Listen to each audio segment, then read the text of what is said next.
Okay, so I've gone and done the unforgivable thing here. Doing the filming, I've put the two batteries down and I really don't know which is the new battery and which is the old.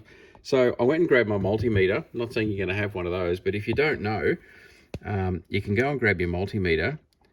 And here, one on top, one on the side. And you have a look here, that's 0.5 of a volt.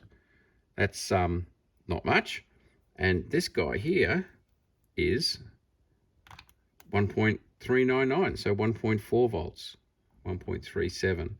So that's the new battery. Now it's supposed to be 1.5, so it's not great, but it's way better than half a volt. This one wasn't running the watch at all, and this one will run it absolutely fine. So that's the new guy, and it's just interesting to see how much these little batteries will run.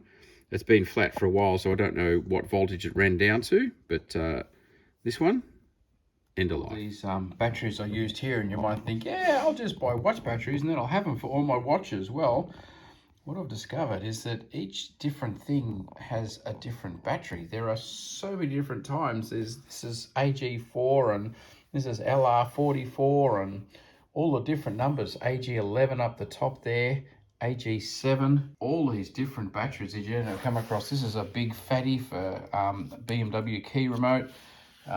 But I've done the same thing. I bought the multiple, so at least when a battery goes down, you can have it on hand and go for it. But you saw, these are supposed to be 1.5 volt, and these ones here, I have had them for a while. I probably had them for 5 years.